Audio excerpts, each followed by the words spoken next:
बाबा, आज येताना बासुंदी घेऊन या ना. अगं, कालच आपण आईचा वाढदिवस होता म्हणून आणली होती ना. ऐकलं, गोकुळची बासुंदी पुन्हा खावीशी वाटतेय. खरं सांगू, मलाही खावीशी वाटतेय. पुन्हा पुन्हा खावीशी वाटणारी गोकुळ बासुंदी. सावंतवाडी राजघराणं श्री पंचम खेमराज महाविद्यालयाच्या लोककला विभागातर्फे लोककला महोत्सव 2025चं आयोजन करण्यात आलंय. 23 ते 26 जानेवारी दरम्यान हा महोत्सव सावंतवाडी राजवाडा इथं करण्यात आलाय. विधी संख्येत नारायण नमोस्तुते, राखणदार, देवी चंद्रलांबा परमेश्वरी, गिधाड घुबड संग्राम, विजयमणी, मुंबईची मुंबादेवी आदी दशावतार नाट्यप्रयोग सादर होणार आहेत. युवराज्ञी श्रद्धाराजे भोसले यांच्या संकल्पनेतून भरतनाट्यमचा आविष्कार होणार आहे. राज्याचे सांस्कृतिक मंत्री ॲडव्होकेट आशिष शेलार यांना या महोत्सवास आमंत्रित करण्यात आलंय. या महोत्सवाचा लाभ घ्यावा असं आवाहन युवराज लखमराजे भोसले यांनी केलंय. आयोजित पत्रकार परिषदेत ते बोलत होते. दरवर्षी आपण सावंतवाडी राजघरामध्ये आणि SPK महाविद्यालय आपण दोघं मिळून एक लोककला महोत्सव ठेवतो आणि ह्यावेळी पण ह्या वर्षी 23 जानेवारीला ते 26 जानेवारीला हा महोत्सव ठेवणार आहे. दर दिवशी 2 आपले दशावतारचे कलाकारचे महोत्सव असतील, 2 असतील प्रोग्राम आणि नुसतं 26 तारखेला एकच असेल. त्याच्याऐवजी एक आपलं भरतनाट्यमचं एक स्पर्धा नाही म्हणजे भरतनाट्यमचं एक कला प्रदर्शन असेल. ती एक मुंबईची फाईन आर्टची अकॅडमी आहे, त्याच्या माध्यमातून ते इथं होईल सावंतवाडीत. त्यांचं नातेसंबंध ह्या म्हणजे सावंतवाडीसोबत आहे म्हणून त्यांनी त्याच्या सावंतवाडीच्या प्रेमासाठी त्यांनी इथं प्रदर्शन करायला म्हटले, ते करणार आहे.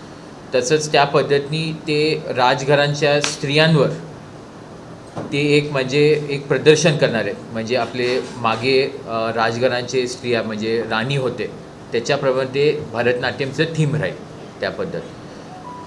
असंच दरवर्षी म्हणजे ह्या वर्षी ते 3रं वर्ष आहे. तसंच आपण दरवर्षी करत राहणारच आहे. कुठेतरी आपल्या दशावतार लोककलांना आणि कलाकारांना प्रोत्साहन देणं ते आपलं म्हणजे मेन अजेंडा आहे.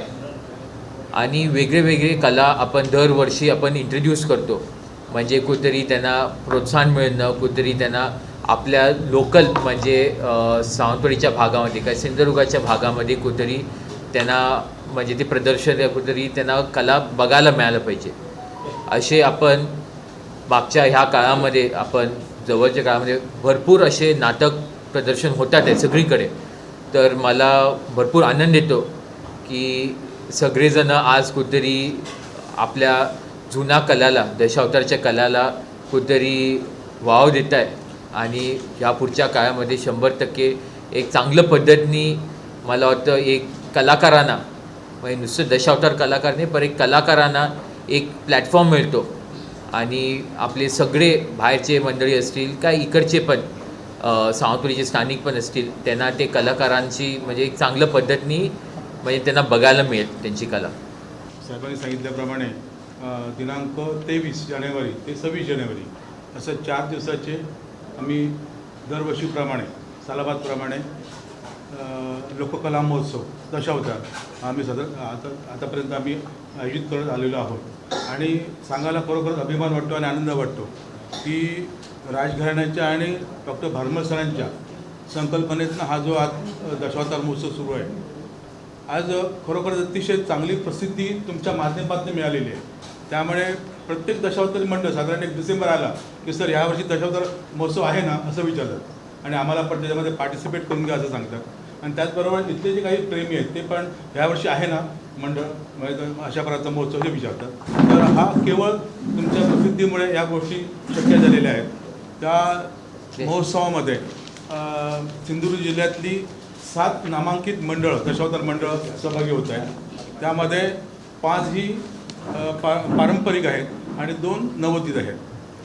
साहेबांच्या म्हणण्याप्रमाणे सांगितलं त्यांनी दिलेल्या सूचनेप्रमाणे दरवर्षी आम्ही 2-2 मंडळांना नवीन मंडळांना हे देतो आहे इंट्रोड्यूस करतो आहे. यावर्षी सरांनी सांगितलं की तुम्ही 3 मंडळांना त्यांना नवीन मंडळांना हे द्या. त्याप्रमाणे यावर्षी आम्ही 3 नवीन मंडळांना तिथं हे दिलेलं आहे, संधी दिलेली आहे.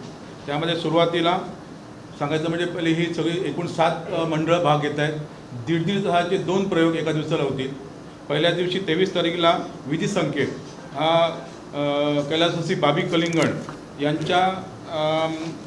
यांचं प्रस्तुत हे जे कलेश्वर दशावतार मंडळ आहे त्याचा पहिला प्रयोग होईल. आणि दुसरा प्रयोग हा नारायणी नमस्तुते जय हनुमान पारंपरिक दशावतार मंडळ आरोस त्या मंडळाचा असेल.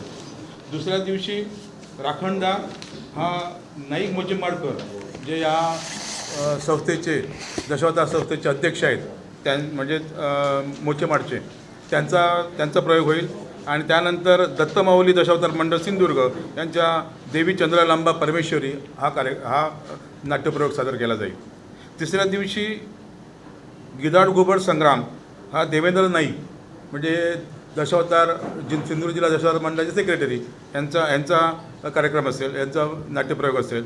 आणि दुसरा असेल विजयमणी हा सिद्धेश्वर हे नवीन मंडळ आहे दोडामारचं.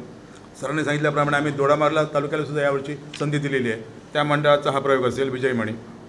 शेवटच्या दिवशी सरांनी सांगितल्याप्रमाणे आमच्या संस्थेच्या विश्वस्त युवराजनी साहेबांच्या संकल्पनेतून सादर करणारा आपण भारतनाट्यम हा कार्यक्रम आम्ही हे करतो आहे. एक नृत्याविष्कार सादर करतो आहे. मुंबईतली प्रसिद्ध नृत्यांगण अकॅडमी ऑफ फाईन आर्ट ही इथं येऊन आपली कला सादर करणार आहे. हा नृत्याविष्कार अतिशय बघण्यासारखा आहे. आणि त्यानंतर शेवटचा जो समारोपाचा आहे तो म्हणजे मुंबईची मुंबादेवी हा गोरे म्हणजे चेनवडकर गोरे दशावतार मंडळ कवठी यांचा प्रयोग सादर केला जाईल. आमचे दिवसभरातले सर्व अपडेट्स, ताज्या घडामोडी आणि थेट लाईव्ह पाहण्यासाठी सबस्क्राईब करा, लाईक करा कोकणचं नंबर 1 महा चॅनल कोकण 7 लाईव्हचं YouTube चॅनल.